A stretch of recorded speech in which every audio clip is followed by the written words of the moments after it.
Bueno, buenos días a todos, ¿cómo están? Bienvenidos a este primer encuentro que tenemos en el marco de la Golden Week China, del Centro de Debate Multidisciplinario Argentino, CEDEMA, por sus siglas. Muchas gracias por acompañarnos hoy. Hoy vamos a contar en este primer encuentro con la disertación de Lina María Luna Beltrán. Primero que nada, anunciarles que hoy Lina nos va a estar hablando del taoísmo, cómo ve China, el mundo y su rol en él. Primero que nada, antes de comenzar con la charla formalmente, voy a pasar a presentar a la expositora que va a estar disertando hoy, antes de comenzar formalmente.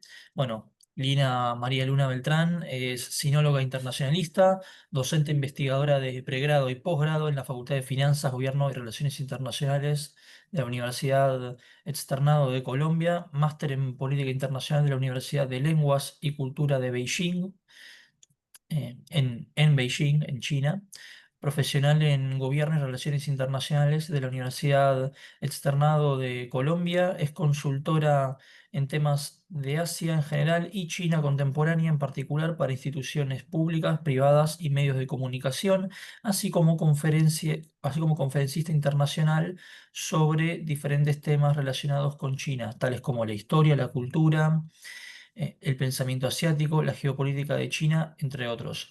Ha sido docente invitada en diferentes universidades en China y Colombia, incluyendo una estancia de investigación en la Academia China de Ciencias Sociales.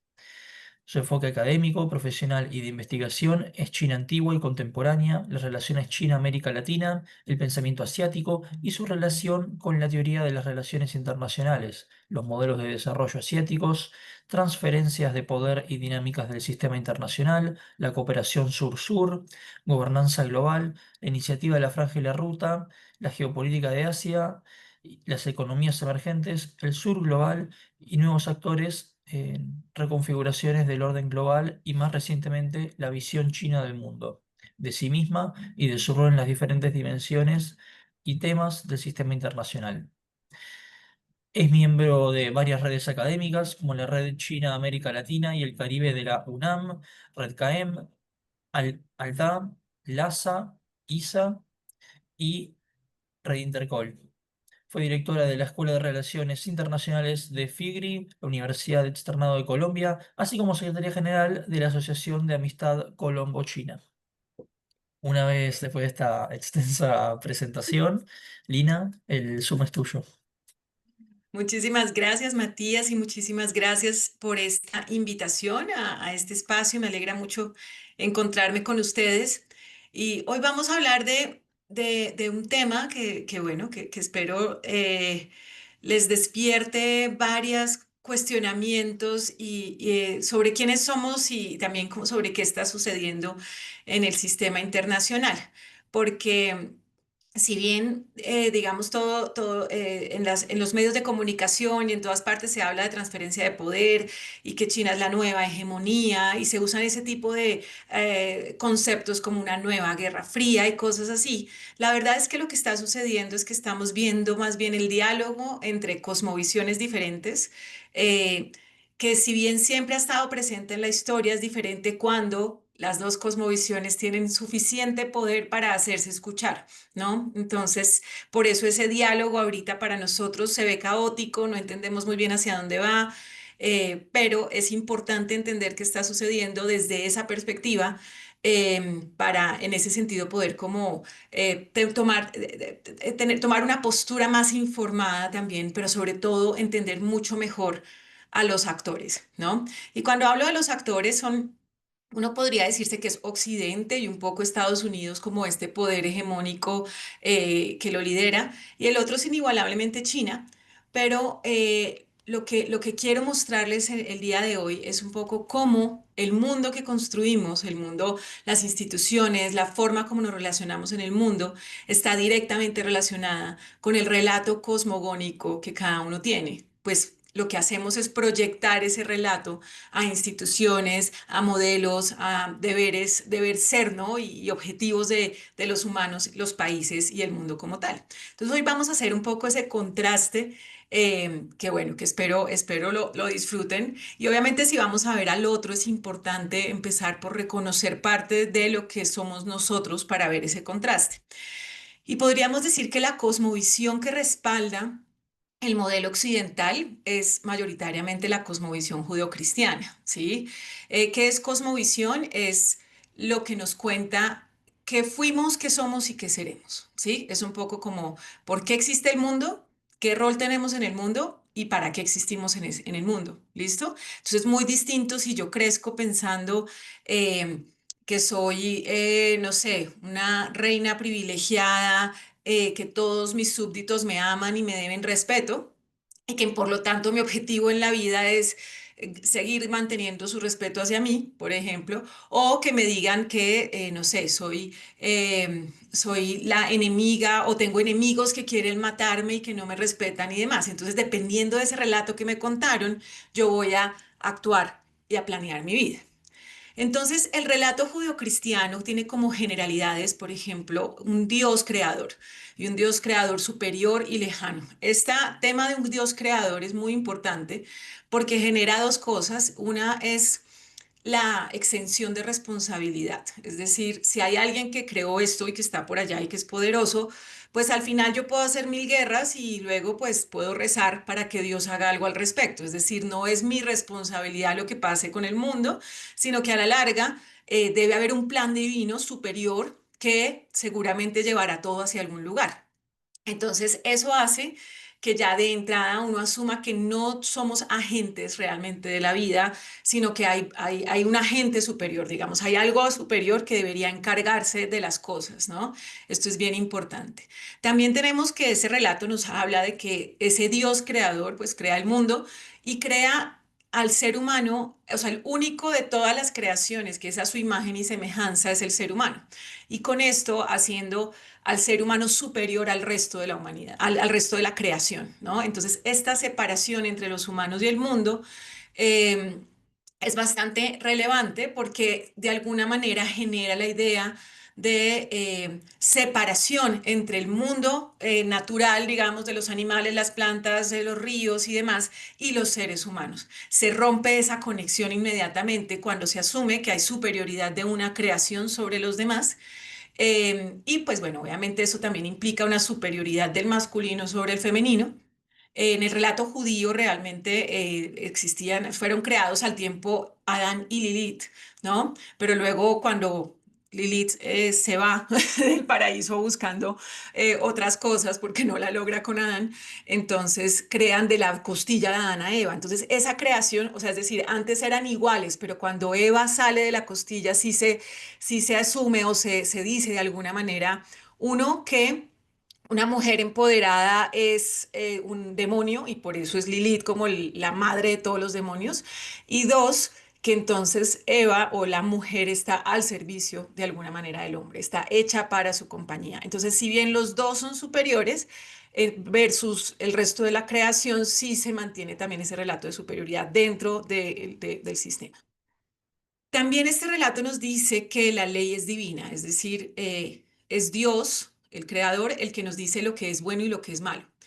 Y en ese sentido, al decirnos que hay un solo Dios, ¿no? Y que los otros dioses son falsos, nos está diciendo también que hay una sola buena ley, una ley divina, y por lo tanto automáticamente el mundo se divide en dos: los buenos y los malos, los del camino correcto, los del camino incorrecto, ¿sí? Los del camino de Dios, obviamente si creamos a Dios, creamos al diablo inmediatamente, y entonces el mundo se divide en dos, no hay nada posible en la mitad. Y esto es curioso porque, por ejemplo, parte también de lo que los humanos, de la civilización occidental, tiene fundamento en el pensamiento grecorromano. Y en este pensamiento grecorromano sí había espacio para algo en la mitad, ¿no? Como la liminalidad, ¿no? Entonces uno podía hacer varias cosas al tiempo, pero luego los cristianos y en el pensamiento cristiano le atribuyen ese atributo solamente a Jesús, que era Dios y hombre a la vez. De resto, todo es o una cosa o la otra y se perdió el espacio para que hubiera otros conceptos en la mitad. Entonces, vivimos en un mundo de opuestos, básicamente, porque esta cosmovisión nos enseñó que este mundo es de opuestos, de unos buenos y otros malos. Y entonces, además, pues, ay, no, no, acá no, obviamente estamos mirándolos de una perspectiva académica y no quiero en ese sentido como meterme con la fe de nadie, no tiene nada que ver esto con eso. Pero además, si analizamos el tipo de Dios creador, es una relación bastante compleja porque es un Dios un poco narcisista, ¿no? Es decir, es un Dios que tiene que ser, no puedes pronunciar a otros dioses, no puedes mirar a otros dioses, no puedes mirar a otro lado y además tienes que probarle constantemente su amor, tu amor por él. O sea, probar constantemente que eres mejor que los demás, ¿sí? Entonces, si me amas, tienes que matar a tu hijo. ¿M? Si me amas, tienes que hacer este tipo de cosas. Este Dios necesita pruebas constantes de amor y estas pruebas están fundamentadas entonces en la idea de que tal vez Dios sí cree, sí podría querer más a alguien o menos al otro. Estoy hablando del Dios del Antiguo Testamento, ¿no? Entonces, en ese sentido, se genera de entrada un ambiente de competencia, ¿m? Entre los seres humanos por el amor de Dios. ¿Sí? Entonces, el juicio final en este caso es uno a uno. Entonces, al final es, pues yo hice lo mejor que pude, ya si mis hijos y mi esposa no pudieron, pues eso es problema de ellos, porque a la larga yo hice lo mejor que pude. Entonces, no hay una conciencia colectiva, sino que hay una conciencia individual y competitiva a partir de este mismo relato. Entonces, ¿cómo le demuestro yo a Dios que soy el que más lo ama? Pues se lo demuestro por medio de una actitud que podríamos llamar una actitud mesiánica.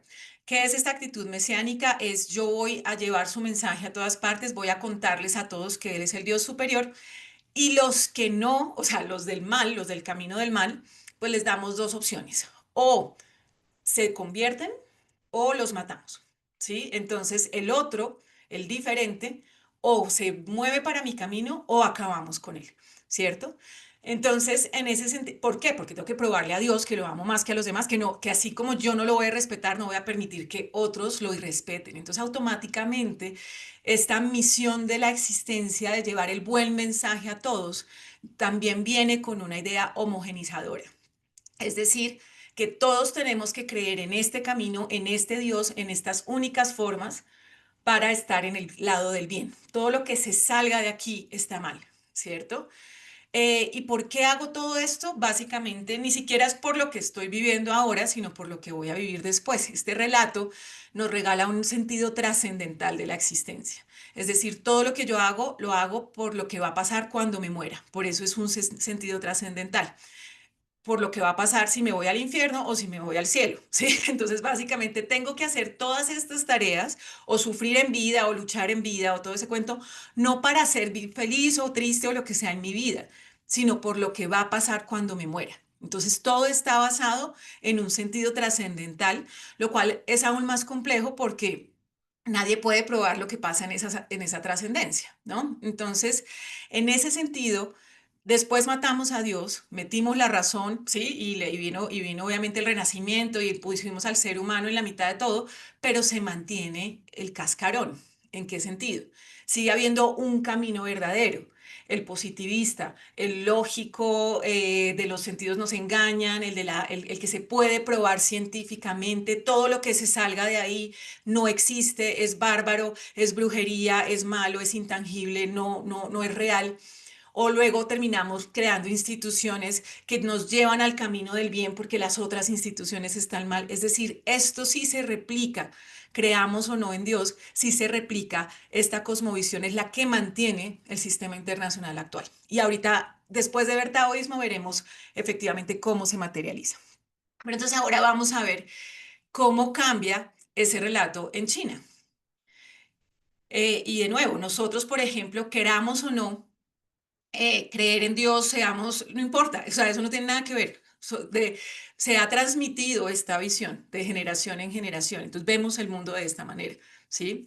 Y ese es parte del asunto, no importa que le cambiemos el nombre, que quememos la Biblia, no importa nada de eso, la cosmovisión permaneció porque ese es el relato que nos contaron de para qué estamos en este mundo. En cambio, el relato en China es completamente diferente. Esto que estamos viendo acá es el capítulo 1 del I Ching.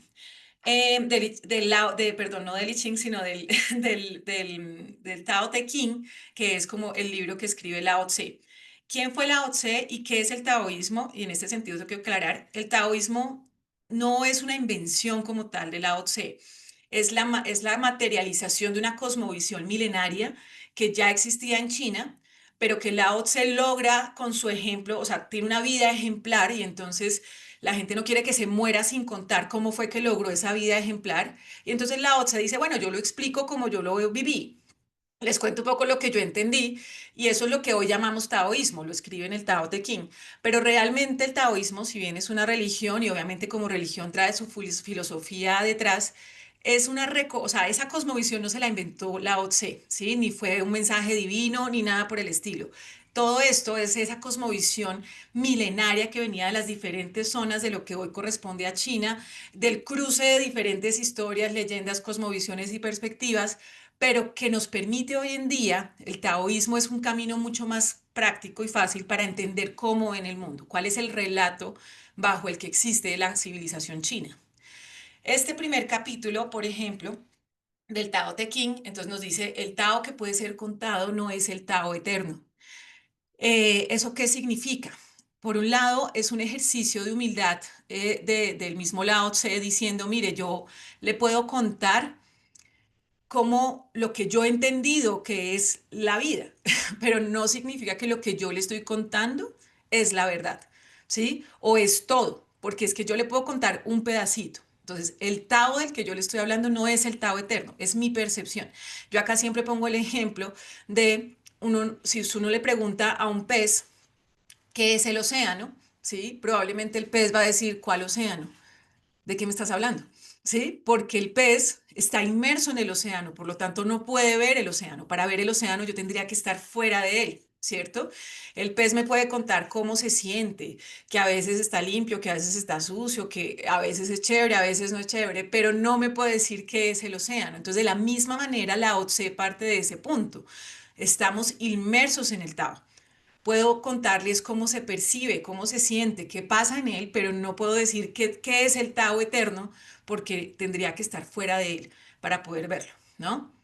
El nombre que puede ser nombrado no es el nombre eterno, es decir, lo estoy llamando Tao, que Tao en chino significa camino. Entonces estoy llamándolo a esto el camino, pero tampoco es su nombre, es el nombre que yo le estoy dando. ¿Sí? O sea, simplemente, y vean que esta diferencia es bien importante, porque, por ejemplo, desde la perspectiva judeocristiana, la Biblia es palabra de Dios, ¿sí? O sea, obviamente ha evolucionado el tema hoy en día, pero el punto es que sí se trataba como esto es palabra de Dios, o sea, si Dios lo dijo así, esto es incuestionable. En cambio, aquí se parte de la idea de soy un humano tratando de explicar el Tao. Entonces eso cambia completamente la perspectiva porque entonces es una interpretación del Tao y automáticamente abre caminos a otras interpretaciones. ¿M? Y eso no sería herejía, eso no sería nada diferente, simplemente es mi interpretación del Tao. Lo sin nombre es el comienzo del cielo y la tierra. Entonces con esto nos está diciendo, mire, todo viene del mismo lugar, ¿sí? De eso que yo llamo Tao, pero que realmente ese no es su nombre. Entonces, eso sin nombre, esa cosa, es el origen de todo. O sea que absolutamente toda la creación, por decirlo de alguna manera, emergió de la misma fuente. ¿Eso qué significa? Que no hay superioridad de una babosa, de un ser humano o de una montaña. Todo todo emerge de la misma fuente, en la misma digamos, el mismo, de la misma manera. Entonces no hay superior e inferior. Y esto cambia completamente también la perspectiva de cómo me relaciono yo con el entorno, porque todos somos parte de esto, ¿cierto? Entonces, lo nombrado es la madre de las 10.000 cosas. Aquí es curioso porque en lingüística pues siempre está este tema de si las cosas existen porque existen o existen cuando las nombramos, ¿no? Y acá un poco lo que nos está diciendo la OTSE es existen cuando las nombramos. Entonces yo acabo de llamar Tao a esto de donde todos venimos, pero además los sin nombres de donde viene todo, pero cuando yo ya estoy aquí y puedo nombrar las cosas, montaña, babosa, culebra, humano, Entonces, esa es el origen de las 10.000 cosas. Es cuando las veo, las reconozco y las nombro, ¿sí? Entonces, es esa diferenciación entre lo que es estar atrás en la creación, o no en la creación, sino en el lugar de donde emerge todo, y lo que es estar viviendo ese espacio, esa existencia. Siempre sin deseo se puede ver el misterio. ¿Cuál es el único estado en el que el ser humano puede estar sin desear absolutamente nada? La muerte. Entonces lo que nos está diciendo ahí Lao Tse es, mire, cuando usted se muera, va a entenderlo todo. Y esto tiene varias connotaciones y es bien interesante. Por ejemplo, desde esta perspectiva, pelear sobre si mi Dios es mejor que el tuyo, sobre si el paraíso existe o no, sobre si mi Dios es superior o estoy bien cuando nombro que este es el Dios, no tiene sentido porque eso es algo que no puedes comprobar, ¿sí? Es decir, yo puedo gritar 1000 veces Dios porque a mí, pero Dios no me va a responder, ¿sí? Entonces, hacer guerras religiosas en ese sentido no sería lógico, ¿sí? No sería vivir una vida armónica. Entonces dice, usted va a llegar a esa comprensión cuando se muera.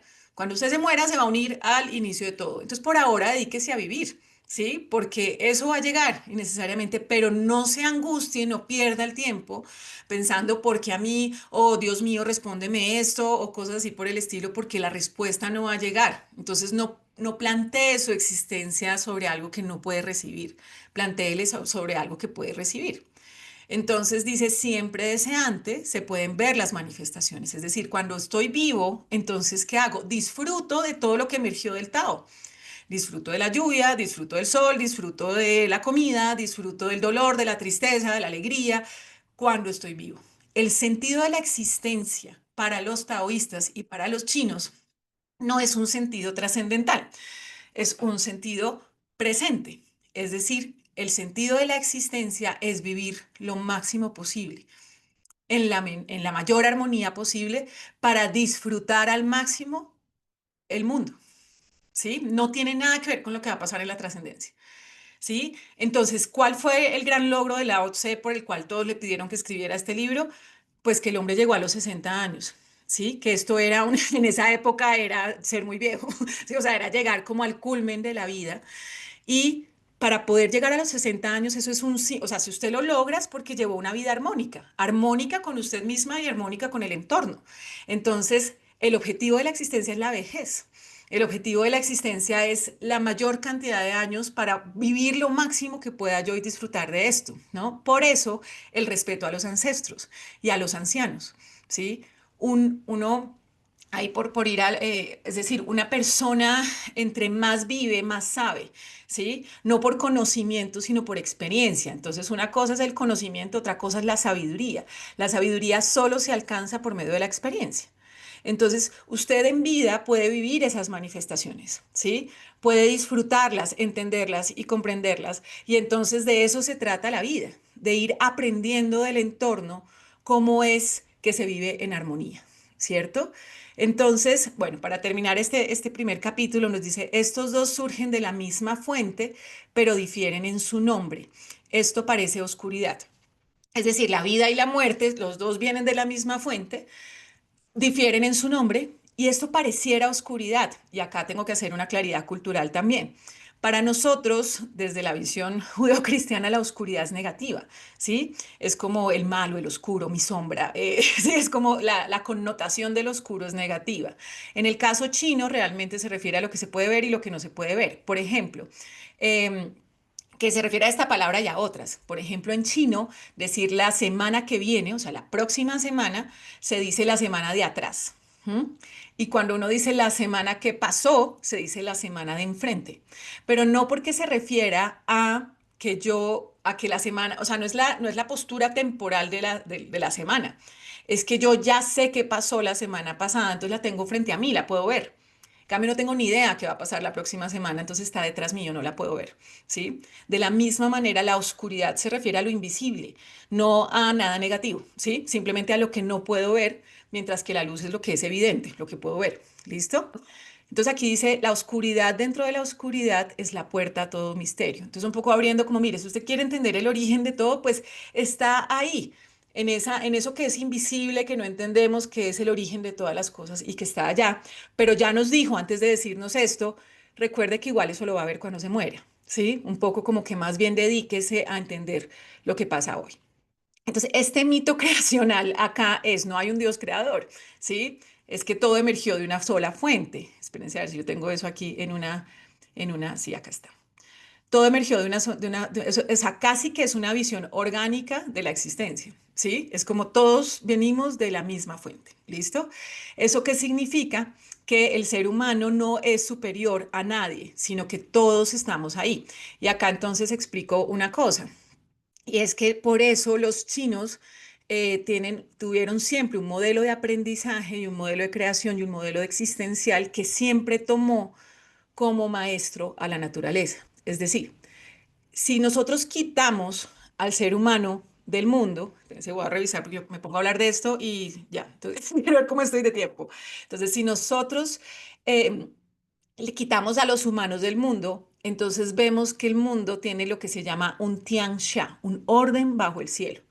El orden bajo el cielo básicamente es que vemos que hay día, hay noche, hay luz, hay oscuridad, hay momentos de lluvia, hay momentos de sequía, hay masculino, hay femenino, hay cosas fuertes, hay cosas débiles, y que cuando sacamos a los humanos de ahí hay armonía. La palabra armonía en chino está compuesta por dos caracteres. Uno que es el de grano, como de arroz, como de comer, un grano, y el otro que es el de boca. Los dos caracteres juntos forman la palabra armonía. Eso significa que la armonía es cuando todos tienen que comer. ¿Mm? Cuando todos tienen que comer, el mundo está en armonía. Todos es todos, la babosa, la llama, el río, el árbol. Cuando todos tienen que comer, hay armonía. Entonces, ¿cuál es la misión del ser humano?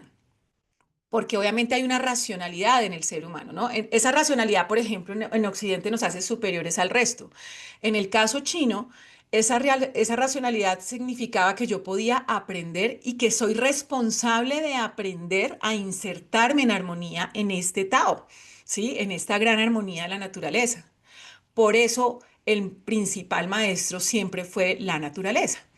Entonces, si ustedes ven Kung Fu Panda, por ejemplo, ven que todas las formas de pelea son tigre, la grulla, la mantis, todo ese tipo de cosas, porque si yo quiero aprender a cazar una cebra, ¿de quién aprendo? Pues del mejor cazador de cebras, del león. Entonces yo me pongo a observar el león, a ver cómo lo hace, dónde la coge, se pelea con ella o la sorprende, o sí, o sea, qué hace y aprendo dónde la muerde. Lo aprendo del león y lo imito hasta que logro aprender esa habilidad y entonces la ejerzo, la ejecuto. ¿Mm? Obviamente en esa época antigua donde estos eran los principales maestros, o sea, la montaña se vuelve un maestro, el río se vuelve un maestro, todo, la naturaleza es un maestro.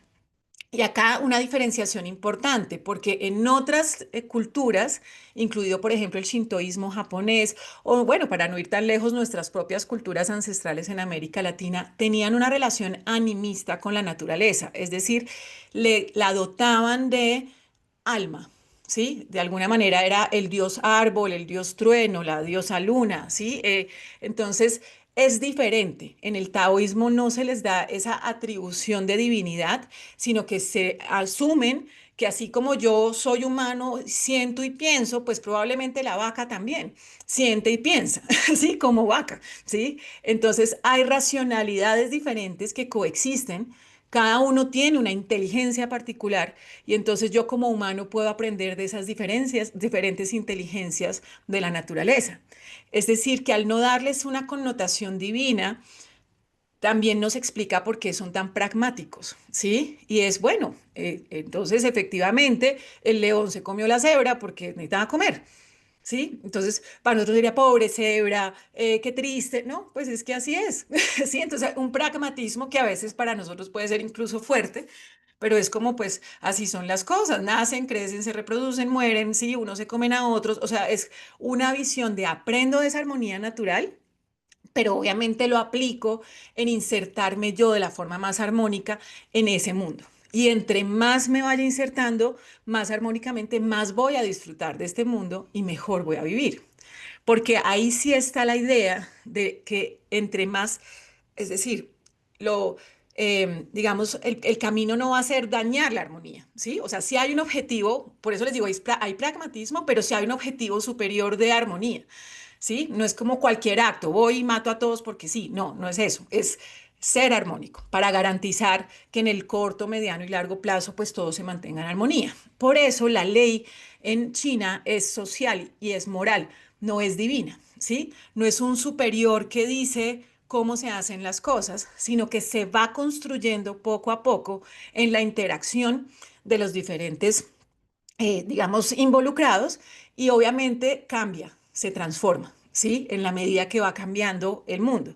Eso, si uno analiza el sistema político chino o el sistema económico o cómo lograron lo que lograron, pues obviamente esto que nos está diciendo, que gran parte de su éxito está en la capacidad de analizar qué funciona, qué no funciona y transformarlo. ¿Sí? Es decir, como que la constante es el cambio. Hay que estar listos para cambiar lo que nos sirve, para arreglar lo que nos sirve o para mantener lo que sí.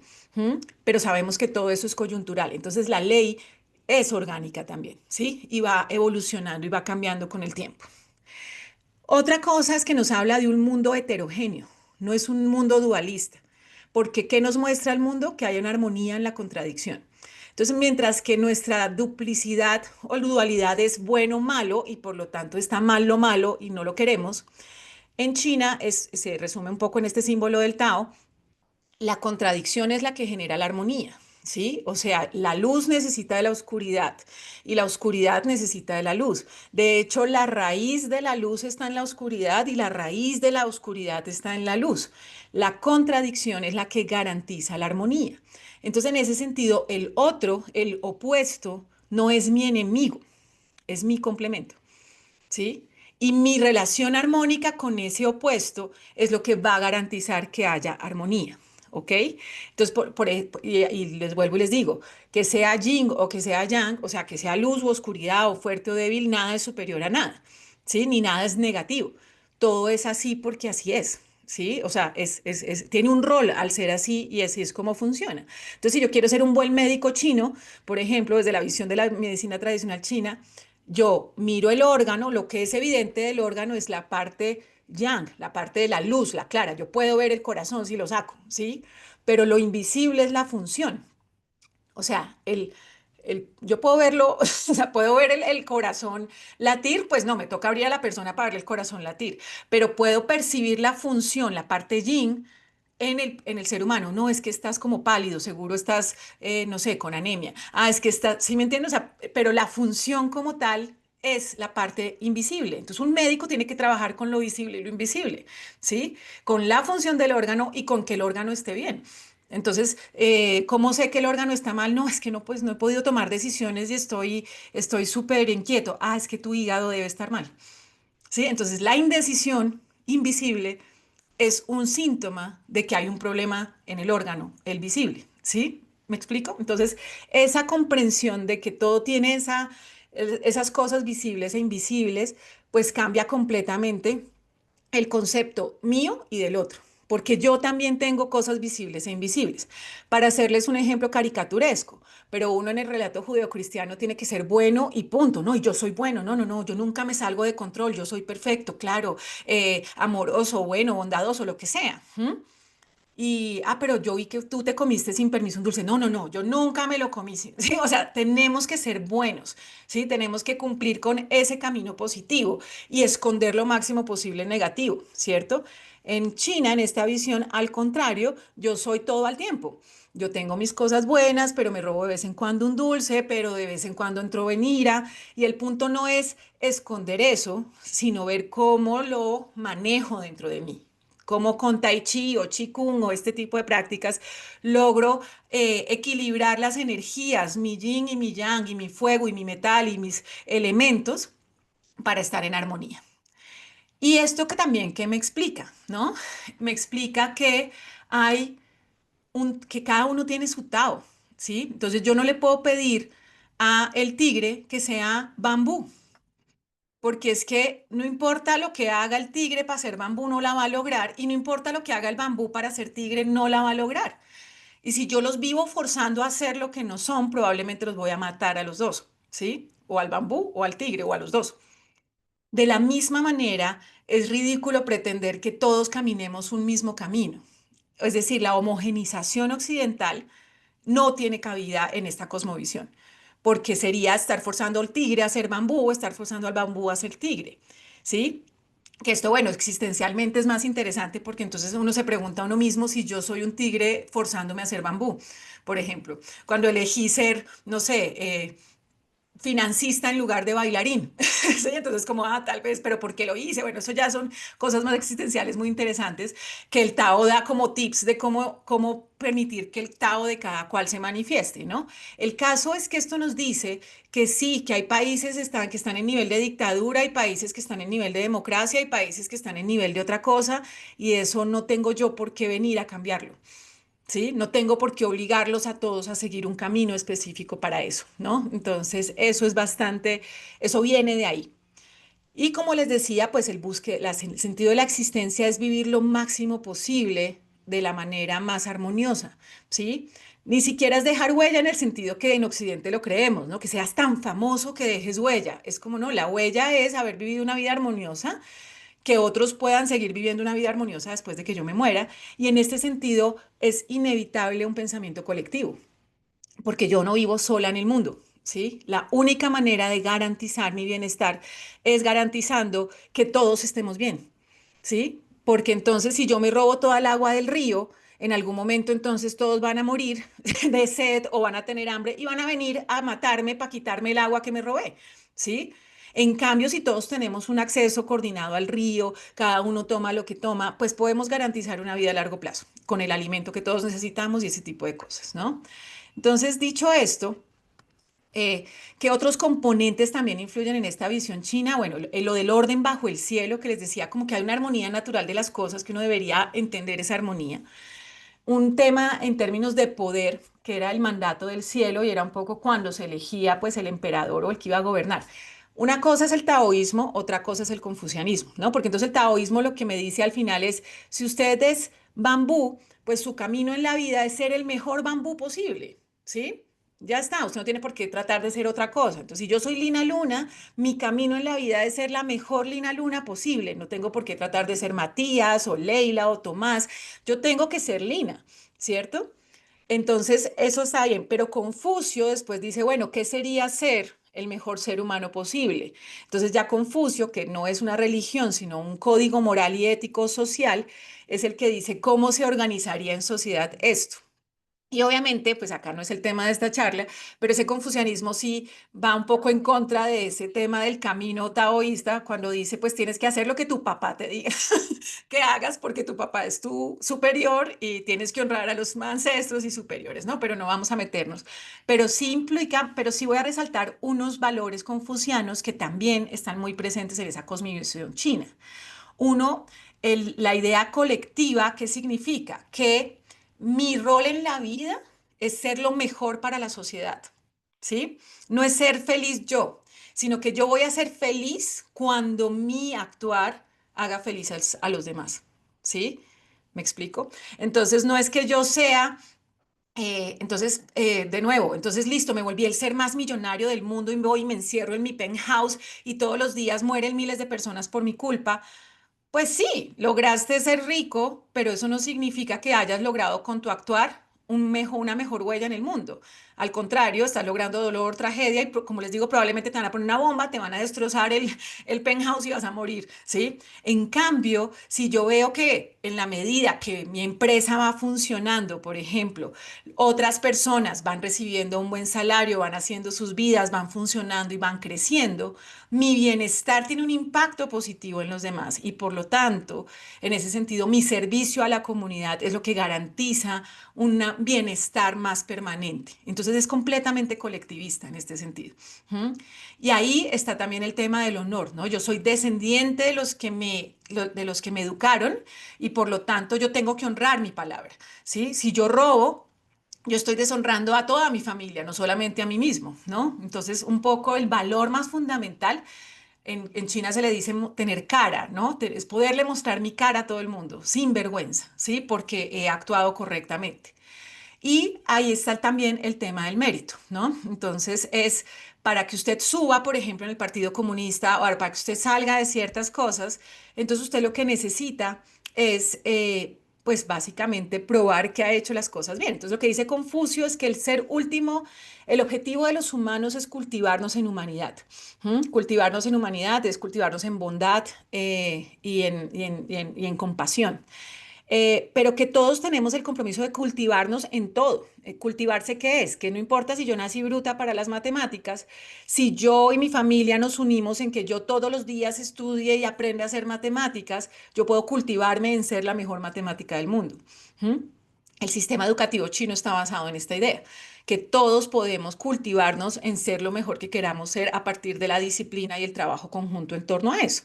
Entonces, el mérito es que puede venir de cualquier lugar. Entonces, cuando se moría, por ejemplo, el mejor cocinero del emperador, pues hacían una gran convocatoria para que vinieran todos los que habían aprendido a cocinar y elegir al mejor.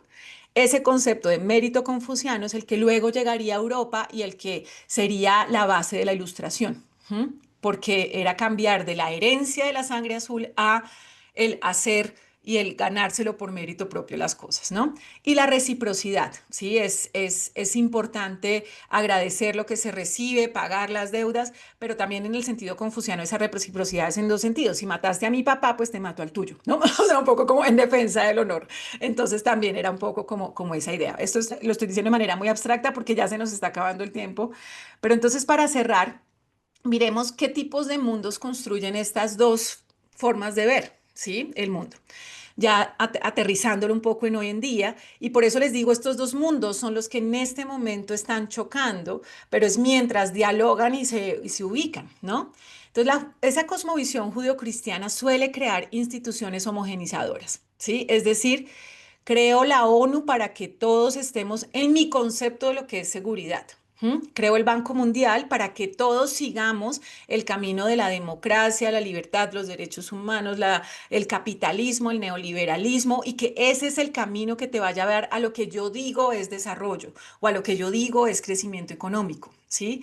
Incluso esa idea escondida ahí detrás de la cabeza que teóricamente ya se comprobó que no es real, pero no importa, ahí está lo de la idea de la Pax Liberal o la Pax Democrática, que era esa idea de Kant de decir, si todos somos liberales y creemos en los mismos principios, probablemente el mundo estaría en paz. O si todos somos democráticos, entonces probablemente no pelearíamos entre los otros, buscaríamos mejores formas y estaríamos en paz. Obviamente el mundo nos ha demostrado mil veces que no, que entre liberales se pelean y entre democracias se pelean, que creer todos los mismos no sería el punto de partida, pero sin embargo, si se dan cuenta, el mundo sí gira en torno a eso. Entonces, eres un país democrático, listo, te vamos a defender. No, no eres, te invadimos, vamos a llevarte la democracia y la libertad. ¿Mm? Porque el no democrático, el no capitalista es un país bárbaro, en ese sentido dual, ¿sí? Entonces está bien invadir Venezuela, está bien bombardear narcotraficantes o está bien matar palestinos porque es que son malos, ¿sí? En esta visión. Ellos no son del camino del bien, ¿sí? Entonces ahí la ley internacional, el derecho internacional, todo puede mezclarse porque es que si Estados Unidos dice que hay que llevar democracia de esa manera, pues bueno, es el que dice, él es el beacon, obviamente quitemos a Trump en este momento de la cabeza y pensemos más bien en todas las intenciones demócratas anteriores. Entonces invado Libia, invado Siria, invado todo esto porque estoy llevando democracia y libertad y nos parece bien, ¿sí? Porque es que esos que siguen otros caminos son bárbaros. Entonces, en ese sentido, Estados Unidos, por ejemplo, también maneja ese discurso o estás conmigo o estás contra mí. ¿Sí? Entonces, es blanco o negro, tú no puedes ser medio amigo, medio enemigo. Si eres mi amigo, entonces estás conmigo y mis enemigos son tus enemigos y mis amigos son tus amigos. O sea, se maneja un sentido de alianzas militares para todo. Entonces, Europa, si quieres ser mi amigo, me tienes que respaldar en Ucrania, me tienes que respaldar en absolutamente todo, en Israel, en Palestina, me tienes que respaldar en todo porque somos aliados. Y si no lo haces, te subo aranceles y te bombardeo. Y está bien porque yo soy el ser superior, ¿m? Porque de alguna manera yo tengo la voz de lo que es la democracia, la libertad y el camino correcto. Y esto también lleva automáticamente a ver el mundo como un mundo basado en un poder que además solo funciona en términos de suma cero. El poder están los dos en todas las cosmovisiones. El poder está ahí. El punto es para qué lo usamos y cómo lo usamos. En el sistema occidental, el poder es suma cero. El objetivo es tener la mayor cantidad de poder posible para poder garantizar primero mi supervivencia y luego que el mundo esté como yo quiero. Pero además, si otro tiene poder, automáticamente se entiende como que yo tengo menos poder. O sea, no es inteligente desde detrás de esta visión darle poder a otros, ¿no? Sino que más bien yo tengo que tener la mayoría de poder y con eso constituimos ese rol de hegemonía global, el que tiene más poder como para imponer las normas de manera blanda o dura. O sea, que te mando el dron, te mando el portaaviones a tumbar lanchas o te quito la certificación o te quito la visa, ¿sí? Cosas así por el estilo. En cambio, esa cosmovisión taoísta, muchos desde Occidente dicen es que China es de medias tintas, es que es hipócrita, es que por qué, cómo se atreve a apoyar a una dictadura, cómo se atreve a no sé qué, pero realmente es que dentro de esta visión lo que dicen es que el mundo es multilateral y que cada país tiene sus naturaleza. Entonces la soberanía, la respeto a la soberanía por absolutamente todo. Así yo no estoy de acuerdo con que Rusia haya invadido Ucrania, yo no voy a bloquear a Rusia económicamente, porque es su soberanía. Podemos hablar, le puedo decir, oiga, venga, cambie, porque si quiere, porque no, si usted necesita, yo le lidero los diálogos de paz si usted quiere, pero nunca invadir Rusia, ¿sí? Nunca digamos, como coger y bloquearla económicamente, que es la postura también de China con el tema de Taiwán, por ejemplo. Taiwán es China. Ustedes no tienen por qué venir a armar a Taiwán, a decirle a Taiwán que se independice, no tienen por qué venir a darle armas nucleares a Taiwán, no tienen por qué hacer eso, ¿sí? Porque eso es tema interno, ¿sí? Eso es una violación a la soberanía. Pero también es ese concepto de soberanía más amplio. Usted no tiene por qué decirle a otro que sea este tipo de democracia o este tipo de economía. Debería respetarse. Y para respetar esa pluralidad, el multilateralismo es lo más acertado y ese multilateralismo que significa que el gran poder puede hablar con el poder más pequeño en términos de iguales, ¿sí? En esos espacios multilaterales. No tienen que estar de acuerdo en todo, pero no puede ser que yo le estoy diciendo que si usted se queda con el río, acá nos morimos de sed, pero que como usted es más poderoso puede imponerme que sí se queda con el río. La idea es que en el multilateralismo podríamos hablar y llegar a acuerdos de que unos días usted se queda con tanto del río y otros días yo me quedo con tanto del río, ¿sí? En ese sentido, entonces, sí promueve una democratización del sistema internacional, es decir, que la voz que tiene que liderarlo todo no debe ser la voz del hegemón, sino la voz de todos los países involucrados, ¿sí? Entonces, en ese sentido, no es lo que diga Estados Unidos o lo que diga Europa, sino que debería estar, por ejemplo, la OMC debería castigar de igual manera a Estados Unidos por sus irresponsabilidades financieras como castiga a las otras economías, por ejemplo, ¿no? Entonces, esa democratización del sistema internacional no importa si es una economía pequeña, también se ve afectada por los flujos internacionales de seguridad y económicos, también tiene derecho a tener voz y a participar de las decisiones. Un orden basado en un rol social o moral, es decir, que ese orden no está determinado ya cómo va a ser todo, sino que se va negociando, se va creando en la interacción de todos los agentes y de todos los actores según las diferentes coyunturas. Y en ese sentido, pues sería una construcción orgánica del sistema internacional. ¿Mm? Entonces aquí China nos hablaría, y de hecho lo vemos hoy en día. Entonces, cuando China, por ejemplo, promueve los BRICS o cuando China crea la iniciativa de la Franja y la Ruta, pues China no está diciendo, entonces ahora yo soy el hegemón y yo mando, sino lo que está es construyendo otros espacios multilaterales de diálogo que sirvan a otros modelos para que no tengan que seguir simplemente el camino del Banco Mundial o del Fondo Monetario Internacional o del consenso de Washington para poder en ese sentido como que mantener. Entonces, acá estamos hablando de que desde la cosmovisión taoísta no es es decir, un poco lo que la gente me dice es, ay, China no hace eso gratis, obviamente hay un beneficio. Claro que hay un beneficio, el beneficio es la armonía, ¿sí? No, ni siquiera es una armonía mística espiritual como la podemos ver nosotros, no, es, por ejemplo, si China con su país de 1.400 millones de personas quiere que su modelo económico se mantenga en el largo plazo, necesita que sus vecinos y el mundo se desarrollen. ¿Sí? Porque si ellos se desarrollan, entonces se van a ver beneficiados de la ayuda de China, pero también China se va a ver beneficiada de las cadenas de valor, de las cadenas de suministro, de las cadenas comerciales. ¿sí? Entonces, desde esa perspectiva, cuando China promueve sus grandes iniciativas de seguridad global, de desarrollo global, de una civilización ecológica o la grande iniciativa de seguridad, mucha gente desde Occidente dice, nos están mintiendo porque en el fondo son un hegemón. ¿Mm? Y lo que yo trato de explicar con esta charla es decirles, no, no nos están mintiendo, es que efectivamente entienden que hay otras maneras de manejar el poder y otras maneras de mantener el sistema internacional estable, que no son esas de suma cero, de duplicidad, sino al contrario, más bien son una visión del manejo de poder más estratégica. Si mi poder te beneficia, probablemente voy a poder tener mi poder más tiempo que si no te beneficia, porque si no te beneficia, probablemente entonces vas a buscar quitármelo, ¿no? Bueno, creo que ya seguramente me pasé del tiempo, entonces eh, esto era un poco como lo que quería encuadrar hoy, y es que entendamos que sí, que efectivamente cuando China habla de poder es muy distinto a cuando Estados Unidos habla de poder. Cuando China habla de un mundo armónico y un mundo sin guerras es muy distinta a la visión de Estados Unidos. Entonces, sí podemos esperar que incluso los conceptos con los que estamos tan familiarizados, como los de gobernanza global y demás, en la medida que China vaya ejecutando su acción como desde su perspectiva, iremos aprendiendo entonces cómo es que son estos conceptos y cómo relacionarnos con ellos. Eso sería todo por hoy. Bueno, Lina, muchísimas gracias, realmente súper interesante. Interesante, bueno, creo yo, por esto de que nosotros desde Occidente, independientemente, no sé si hay alguno que es de Estados Unidos, pero siendo de Latinoamérica, de distintas partes del mundo, siendo todos, casi todos occidentales, Ujú. nos hace mucho ruido, ¿no? Esta concepción distinta que pensamos que el mundo es así, es un poco como el ejemplo que vos decías del pez, ¿no? Pensamos que el mundo es así y es una foto de lo que vemos, ¿no? Pero hay una realidad totalmente alternativa en China de cómo ver las cosas.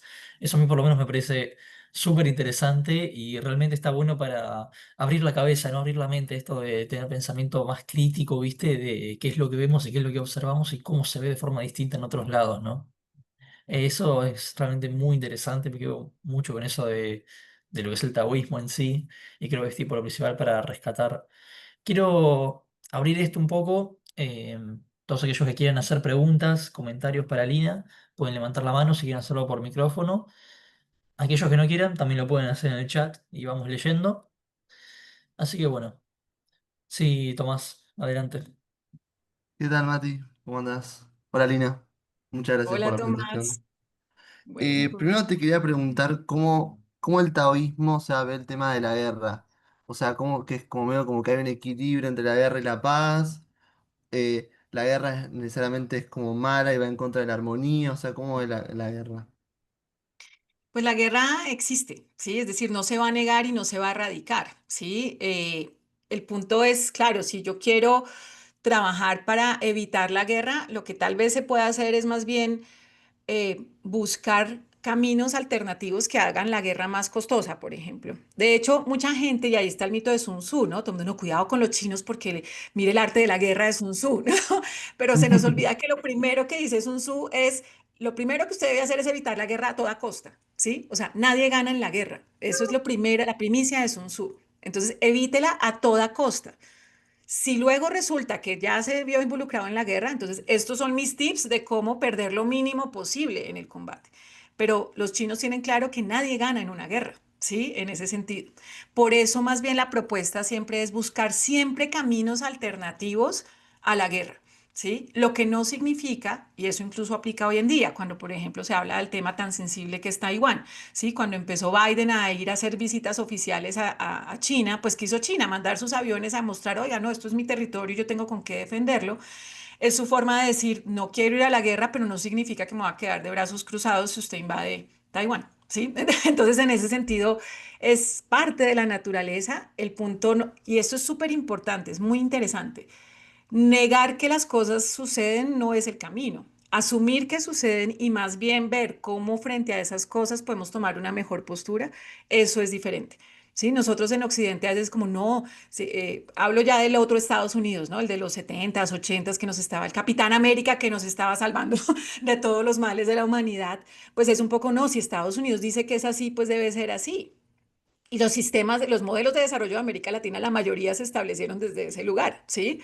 Y resulta que lo que China dice es, no, ¿y qué pasa si, o sea, observe las cosas como son? ¿A Estados Unidos le convendría el desarrollo de América Latina cuando tiene una visión suma cero de poder? No. Entonces, en vez de negarse a verlo, entienda qué va a hacer con eso. Lo mismo pasa con la guerra. La guerra va a suceder, pero entre más otros países intervengan en la soberanía de otros países, más probable es el conflicto y la guerra. Entre más se abre el espacio para un diálogo entre caminos diferentes, menos probable es la guerra. Pero la guerra existe y es parte de... ¿Mm? Uy, perfecto, gracias. Bueno, no sé si hay alguna otra pregunta, comentario.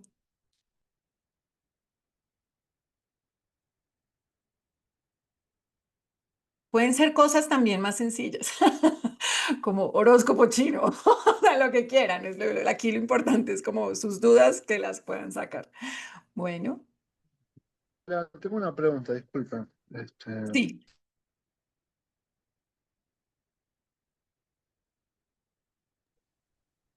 no Bueno, estoy judío oyendo. cristiano. ¿Escucha? Sí, Jonathan, adelante. Tiene que ver con lo religioso. Justamente escuché lo de judío cristiano y el taoísmo.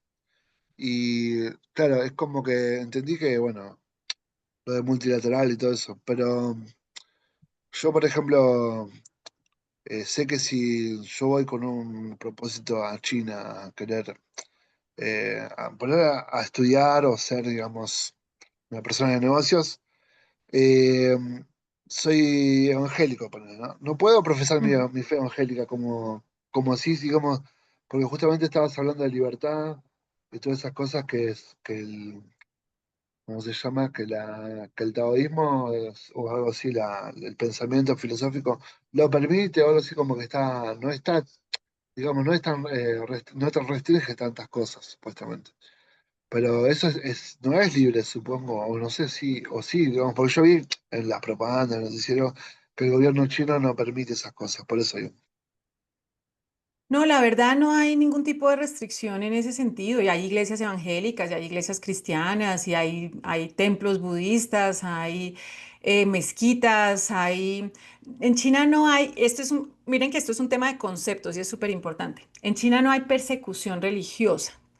Entonces todo el mundo cree, pero ¿y el Tíbet qué pasó? No, China no estaba acabando con el budismo. De hecho, el budismo es la religión, o sea, China no es tan religiosa, es decir, después del tema del comunismo en China y la llegada de Mao, es verdad que en ese momento sí la religión se dijo que era el opio del pueblo y que debía extinguirse. Pero obviamente ya no estamos en esa época, eso se acabó en el 76 y eso significa que desde ese momento no podemos encontrar nada que diga es que vamos a acabar con los musulmanes, es que vamos a acabar con el Tíbet, nada de eso. Lo que no nos cuentan del Tíbet y Xinjiang es que lo que estaba haciendo China era políticas para contener a esos grupos separatistas. Entonces China estaba peleando contra el separatismo, no contra la religión. Esto es importante. Porque una cosa es que si yo estoy peleando contra el separatismo, pues entonces estoy mirando quiénes son los que están reclutando gente para luego ir a inmolarse en la Plaza Tiananmen, como pasaba con los uigures, por ejemplo, ¿sí?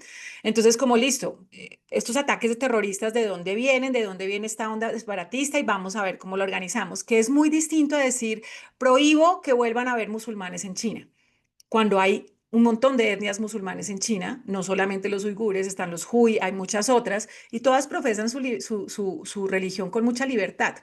Lo que pasa es que sí es cierto que no es tan relevante como para nosotros. Por ejemplo, en América Latina sí es normal preguntar mucho, ¿y tú crees en Dios o qué tipo de religión tienes? En China esa pregunta es como, ah, pues es problema suyo, porque además muchas veces incluso los mismos chinos en su practicidad tienen como, es decir, si tú le dices, mire, récele al Buda y luego récele a la Virgen de Guadalupe y fijo le da plata, y ellos van y le rezan a los dos, o sea, es un poco de, bueno, si la Virgen de Guadalupe o el Buda me da, pues maravilloso, bienvenido, ¿no? Entonces hay una visión en ese sentido. No hay como tal persecución religiosa, ¿sí?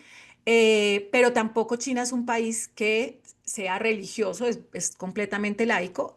Sí hay autodeterminación de los pueblos, pero lo que no hay es permiso para promover separatismo o actos terroristas o ese tipo de cosas. Entonces son dos temas diferentes. ¿Me explico? Es decir, si yo estoy creando una iglesia o profesando en la iglesia, acabemos con el Partido Comunista Chino porque el comunismo es malo, pues entonces ahí sí hay problema, porque el objetivo de esa iglesia está siendo atacar al Partido Comunista, ¿sí? Pero si mi iglesia es simplemente queremos creer en Jesús y ya, y hacer nuestros ritos y nuestras cosas, pues ahí no hay nada, ¿sí? Son fronteras que nosotros en Occidente las simplificamos como, están persiguiendo la religión, pero realmente lo que están persiguiendo más bien son las, digamos, tensiones de separatismo o tensiones en ese sentido dentro del país, como hacen todos los países, ¿sí? Es decir, el gobierno en general suele tratar de controlar a todos aquellos que quieren crear inestabilidad dentro del país.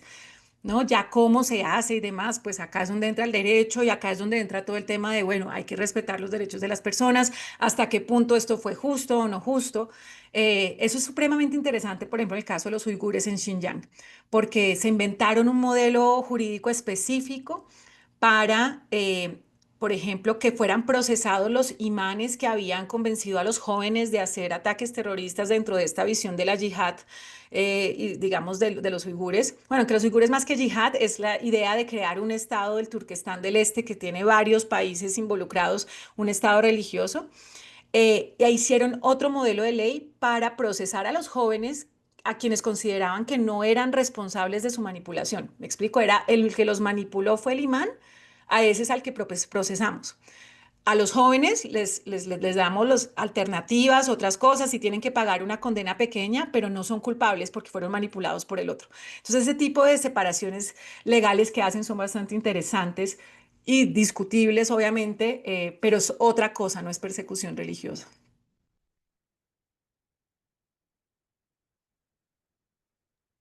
Está bien, muchas gracias, entonces. Bueno, Jonathan. Tenemos algunas preguntas más, algún comentario.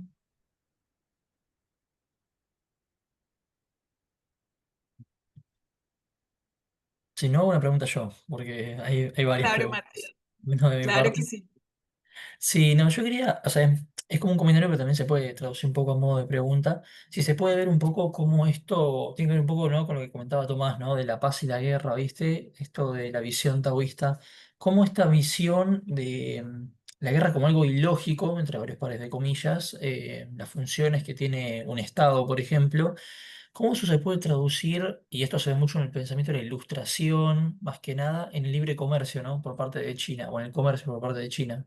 Porque uno piensa que si China está guiada por el taoísmo, eh, y piensa que, no sé, la guerra y las tensiones son innecesarias, y es más necesario hacer sentimientos de armonía, búsquedas de armonía, eso se puede ver con el comercio, y hoy justamente se puede ver que China, ya sea por la franja de la ruta y la seda, eh, que llega hasta Italia básicamente, ¿no? Hasta Europa más o menos, desde China, cosa que es una ruta impresionante, hasta el hecho de que China sea el socio comercial de más de 110 países en el mundo, cosa que lo hace el mayor socio comercial de la mayor cantidad de países en el mundo. ¿Cómo eso se puede ver influenciado, ¿no? También por el pensamiento taoísta, ¿no? De hacer la paz, y también por Confucio un poco, ¿no? De mérito, servicio y paz. Puede verse un poco de esa manera, ¿no? Bueno, sí, es decir, y acá es súper importante volver a aclarar esto, es decir, que yo explique la cosmovisión detrás nos explica cómo ven el mundo, ¿sí? Y en ese sentido, desde qué lugar actúan, ¿sí? Que es diferente a decir que ellos digan, ay, como taoísta, ¿cómo haría esto? ¿Me explico? Es un poco esa cosmovisión configura nuestra mente a tomar decisiones de una manera o de otra, ¿sí? Es decir, cuando yo explico esto a mis alumnos, entonces después me dicen, entonces esto es bueno, o entonces esto es malo, o automáticamente me dicen, por ejemplo, entonces es mejor el taoísmo que el judeocristianismo, y digo, no, no tiene nada que ver. Son relatos distintos que han tenido sus razones de existir, no hay uno superior a otro, simplemente acá lo que queremos es hacer un diálogo entre relatos, ¿sí? En ese sentido, ya históricamente, claro, China está configurada, el taoísmo puede ser el cascarón, pero el confucianismo es mucho más presente y mucho más evidente porque el confucianismo es el que media el rol político y social y cómo se organizan como Estado. Pero a la larga, China, por ejemplo, por eso hizo su propio camino económico. China no siguió los principios de Occidente. China, una vez se acaba la época de Mao, muere Mao y dicen, bueno, el mundo cambió, nos invadieron por eso y no nos dimos cuenta, duramos 100 años invadidos en la inmunda, decimos nosotros acá, o sea, fue lo peor que le pudo pasar a China. Luego gana el comunismo y queda Mao, y Mao fue un gran liberador, pero era un pésimo presidente sí, de gestión porque Mao trató de imitar el modelo soviético y eso terminó en una hambruna terrible. De hecho, cuando se dice que Mao es el dictador que más ha matado gente, no fue porque los matara contra un paredón, fue porque hizo una política pública que se llama el Gran Salto Adelante, donde estaba pidiendo exceso de cosas a los trabajadores y tuvieron que entregar toda la comida y murieron de hambre. ¿Sí? Entonces a eso se refieren realmente, es una mala política pública mal ejecutada. Pero cuando China dice, bueno, entonces ahí está el pragmatismo. ¿De quién aprendía yo a cazar la cebra? Del león. ¿De quién aprendo yo a cómo me vuelvo un país poderoso en este sistema internacional? De Estados Unidos y Europa. Entonces yo miro qué es lo que ellos hicieron, cuáles son sus principios, qué es lo que está funcionando en el mundo. Ah, funciona el libre mercado, listo, ¿cómo es que funciona el libre mercado? Y entonces voy mirando cómo lo apropio y lo adapto a lo que yo creo, ¿sí? Y eso es lo que siempre ha hecho China y eso es parte del éxito de China. Entonces China le dijeron, listo, haz shock therapy, abre todo, no sé qué, que es lo que tuvimos que hacer los países de América Latina, por ejemplo, después de los 80, ¿no? Es como si usted quiere libre mercado, apertura económica, tiene que hacerlo todo ya y terminamos en la quiebra, ¿sí? En cambio, China dijo, no, a mí esa shock therapy no me sirve. No, democracia, no, a mí la democracia no me sirve, con confucianismo no cuadra, ¿sí? Entonces hizo su propio modelo político e hizo lo que ellos llaman economía de mercado socialista. Entonces, ¿cuál es la diferencia? Que si bien estoy usando el capital y el capitalismo y el mercado, el Estado lo regula bastante. Eso es de la perspectiva liberal occidental, es terrible, es el vicio más grande, que el Estado se meta en el mercado. En China es la única manera de garantizar que haya redistribución de ingresos para que en colectivo todos puedan desarrollarse. Entonces, en ese sentido, para ellos llevar de manera más justa en el modelo existente el camino es la forma de insertarse armónicamente. ¿Qué es lo armónico ahí? Lo armónico es, estoy viendo cómo me desarrollo y que mi desarrollo beneficia a los demás para que yo no me convierta en el que dañó el sistema internacional, sino al contrario, más bien en el que ha ayudado a fortalecerlo y demás. Y de hecho, curiosamente, en la coyuntura actual estamos viendo eso. Sí, es decir, Trump resultó ser el que está, bueno, no solo es Trump, pero Trump es un poco ya el beacon de esto, ¿no? El que nos dice, destruí todo el derecho internacional, me lo pasé por la galleta, o sea, todo lo que quiera, hice lo que quise y no importa. ¿Y quién está sosteniendo el modelo tradicional internacional? China. ¿Sí? Porque precisamente se insertó armónicamente en ese proceso. Los que lo veíamos desarmónico éramos nosotros, porque es que son diferentes, son raros, son ateos, comen bebés, todo ese tipo de cosas que teníamos en la cabeza respecto a China, que probablemente era malo y no podíamos confiar en ellos y demás. ¿M? Pero la verdad es que lo que hizo fue ver cómo funcionaba el sistema, lo adaptó a su cultura, lo adaptó a su forma de ver las cosas y funcionó con eso. Perfecto, gracias. Bueno, ¿algún comentario más? ¿Alguna Sí, yo, pregunta? perdón, quería hacer una pregunta. Sí, sí. Em, yo, ahora justo me surgió justo la duda. ¿Esta forma de pensar se puede ver un poco en el BRICS? ¿No? Más tipo multilateral, donde se están estas visiones. em, Sí, ¿cómo podemos ver la materialización de esta visión de ellos mismos? La podemos ver primero en el Belt and Road Initiative, en la iniciativa de la Franja y la Ruta. ¿Cuándo otro país había dicho voy a invertir en infraestructura en el mundo para que todo el mundo se desarrolle? No, es decir, Plan Marshall era solo para los amigos, ¿sí? O sea, los amigos a los aliados que necesitaba que se desarrollaran rápido para recuperar el balance de poder en ese sentido. Pero China es el único país que dice no voy a dejar un país atrás. Todo el que quiera desarrollarse, si yo le puedo ayudar a desarrollarse, nos vamos a desarrollar juntos. Claro, Occidente que dice, ah, es porque quieren el poder y van a poner bases militares para controlarlos a todos en los puertos, pero esa es la visión occidental de cómo se ha utilizado el poder desde Occidente. Desde China la idea es, entre más comercio haya, más garantizo yo, o sea, más comercio, pero también un comercio rápido, eficiente y sostenible, más garantizo yo mi sostenibilidad de mi modelo. Entonces me conviene en ese sentido compartir los frutos del desarrollo. O sea que lo que les digo de una visión del desarrollo colectivo es tangible completamente en la iniciativa de la Franja y la Ruta, ¿sí? Luego, cuando miramos las cuatro grandes iniciativas de China, por ejemplo, la de gobernanza global, la de desarrollo global, etcétera, etcétera, y los BRICS también como formación que estamos viendo, ese pensamiento de no tenemos que ser iguales ni creer lo mismo, ni tener los mismos intereses para hablar y ponernos de acuerdo sobre ciertas cosas y sacar esas cosas adelante. BRICS empezó con el tema financiero, pero eso no es solo chino, además, por ejemplo, eso es asiático. ASEAN es un ejemplo total de eso. ¿Sí? En ASEAN, que funciona súper bien como grupo de integración, es yo no me voy a meter con que usted si es dictadura, democracia o si me parece lo que hace su gobierno. Nosotros nos ponemos de acuerdo como grupo para lo que nos interesa y ya está. Nadie lidera a nadie, nadie guía a nadie. Entonces, en BRICS un poco sucede eso.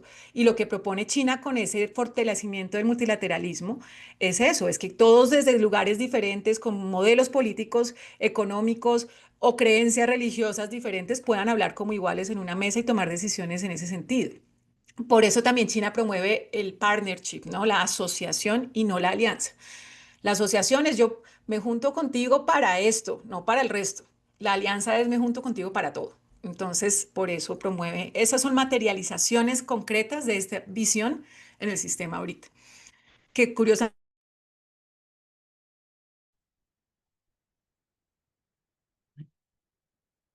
pues plantadas sobre lo que ya existía. O sea, eso es interesante. Vamos a ver cómo evoluciona.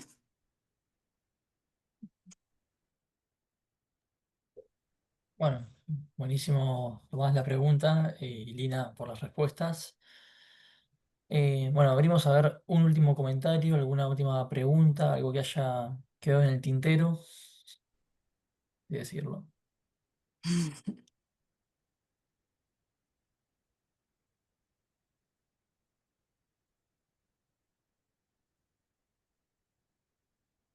Bueno, diría que entonces estamos Bueno, así.